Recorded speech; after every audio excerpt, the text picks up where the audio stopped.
नमस्कार सभी को। मेरा नाम है एलन और आज आप देख रहे हैं 14वां दिन मेरा कैमरे के सामने बात करने के चैलेंज में। इस सीरीज़ के अंदर मैं कैमरे के सामने बात करने का अपने जज्बा उठा रहा हूँ ताकि मैं और अच्छे से अपने प्रोफेशनल लाइफ में आगे बढ़ सकूँ जब भी मुझे इंटरव्यू देना हो या फिर कोई स्पीच देनी हो। तो कल मैंने कमेंट पढ़ा था, मेरे को आया था कि please make a video on fluency of speaking English and I was like that can be a thing because मैं एक टीयर 3 सिटी से आता हूँ जो भिवानी हरियाणा में है। और हमारे यहाँ पर इंग्लिश तो दूर की बात, लोग हिंदी भी नहीं बात करते हैं। हमारी मातृभाषा हरियाणवी है। लेकिन मैं कह सकता हूँ कि मेरी जो इंग्लिश है वो ऐसी है कि किसी को समझ में आराम से आ जाएगी और मैं अपने कॉम्प्लेक्स आइडियाज़ को भी इंग्लिश में बता सकता हूँ। मुझे सिर्फ ये नहीं है कि मैं काम चलता है, मैं एक फ्लुएंट उसके अंदर हूँ। एक बड़ा कंसर्न ये हो सकता है कि मैं जब से पैदा हुआ हूँ तब से इंग्लिश ही बोल रहा हूँ।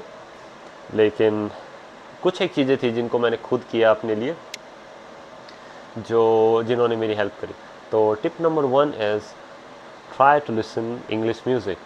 अगर आप इंग्लिश म्यूज़िक सुन रहे हो, जब आप उसे सुन रहे हो हेडफोन्स यूज़ करो और बस आंख बंद करके उस शब्द को सुनने की कोशिश करो। जब आप उस शब्द को सुनोगे ना, एक बार, दो बार, तीन बार, फिर उस गाने को दोहराओ।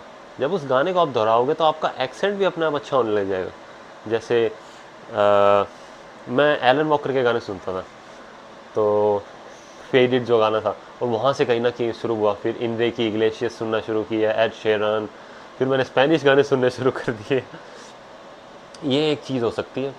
और दूसरा ये है कि इंग्लिश मूवी देखना सबटाइटल्स के साथ। और जब भी कोई शब्द आपको ऐसा मिले कि अरे वाह ये तो बहुत अच्छी लाइन है, जैसे मैं गेम खेल रहा था असैसिन्स क्रीड्स का, और उसमें एक बात कही थी उसने, अ थाउजेंड पार्डन।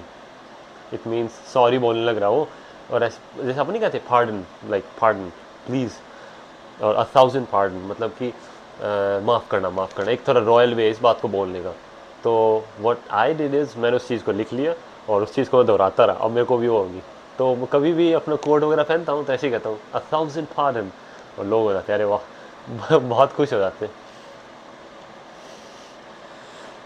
1 2 और थर्ड हो सकता है कि आप, मैं तो यही कहूँगा कि इंग्लिश को ज़्यादा बढ़िया बनाने का यही तरीका मैंने पाया कि अपने एक्सेंट को सुधार सकते हैं। एक्सेंट वो होता है जो सटल डिफरेंसेस लाता है एक अमेरिकन स्पीकर में या एक इंडियन स्पीकर में। हम जो शब्द बोलते हैं वो हिंदी भाषी शब्दों का इस्तेमाल करते हैं। या फिर इसको ऐसे समझ सकते हो कि इंग्लिश बोलने के लिए हम अपने हिंदी ज़बान का इस्तेमाल करते हैं। लेकिन आपको ये याद रखना है, जब आप इंग्लिश या कोई भी दूसरी भाषा बोल रहे हो तो आपको वही ज़बान का इस्तेमाल करना है। जैसे एक तो अपन बोलते हैं लेटर, ट्र। ये जो ट्र की साउंड है ना, ये उस ट ठ ढ ढ ण हिंदी में तो है, लेकिन ऐसे ट की साउंड किसी भी इंग्लिश स्पीकिंग उसके अंदर नहीं आती है। तो लेटर की जगह लेडर, तो ट की जगह वो ड बन गया लेडर। कुछ थिक होते हैं, कुछ वो होते हैं, जिस तरह आपका ये माउथ है, आपकी जीभ यहाँ लगेगी तो दोज। एक तो होता है दोज, एक हो गया दोज, देयर, दैट। ऐसे ऐसे करके इन चीज़ों को बदला जा सकता है।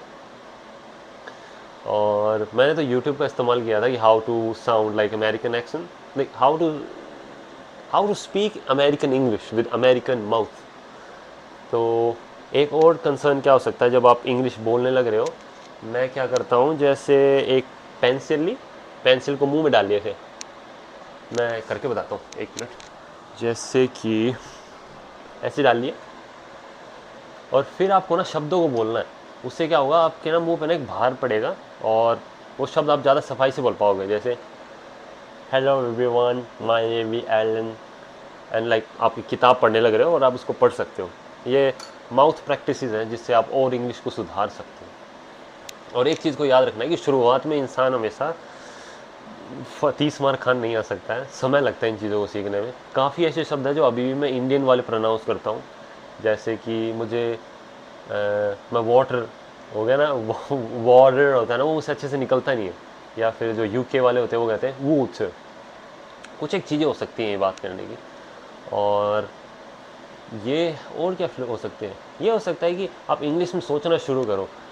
जब भी आप हिंदी में कुछ भी देख रहे हो, कोई भी चीज़ हिंदी में देख रहे हो, ये सोचो मैं उसका इंग्लिश ढूंढना शुरू करूँ, ये इंग्लिश में कैसे हो सकता है। और अपनी एक आदत बना लो कि सिर्फ आप इंग्लिश में सब कुछ देखने लग रहे हो। एक समय बाद क्या होगा, साल 6 महीने बाद आपका दिमाग भी सारा इंग्लिश में हो जाएगा और आप इंग्लिश में सोचना शुरू कर दोगे। और जब आप दो अलग अलग भाषाओं में सोचते हो तो आपकी एक दो अलग अलग पर्सनैलिटीज़ बन जाती है। इंग्लिश के अंदर आप और ज़्यादा कॉन्फिडेंट हो सकते हो, अगर आप हिंदी बोलते हो तो आप थोड़े और अलग हो सकते हो। तो ये कुछ एक सटल डिफरेंसेस हैं जो मैंने अपने लाइफ में डाले, और मैं अपने आप को एक दूसरे हेड स्पेस में डाल लेता हूँ। जब मैं इंग्लिश बोलता हूँ मैं ये सोचता हूँ कि मैं हूँ अंग्रेज़ और मैं यहीं का हूँ और यही मेरी मातृभाषा है जिसके अंदर मैं बात कर सकता हूँ और जिसमें मुझे बात करनी चाहिए। मैं ये नहीं सोचता हूँ कि उस टाइम पे मैं एक भारतीय हूँ और मैंने तो इंग्लिश ऐसे सीखी थी बट ये तो इंग्लिश ऐसे बोल रहे हैं। मुझे यही लगता है कि जो इंसान है वो एक लचीला बंदर है, वो चाहे कैसे भी अपने आप को अडेप्ट कर सकता है, और हमारी जीभ तो सबसे लचीली है। तो जैसे हम इस चीज़ को बोलेंगे वैसे वैसे उस शब्द अच्छे से निकल सकते हैं। और वन ऑफ द बिग चीज़ मैंने की थी कि शीशे के आगे मैं खड़ा हो जाता था और शीशे के आगे खड़ा होकर अपने आप से बात करता था और अपने जीभ को देखता था। कोई भी शब्द है, एक तो मैं ऐसे करके बात कर रहा हूँ, समझ में थोड़ा थोड़ा आ रहा है बट इतना अच्छे से नहीं आ रहा, बट एक मैं अपने मुंह को ऐसे खोल के बात कर रहा हूँ।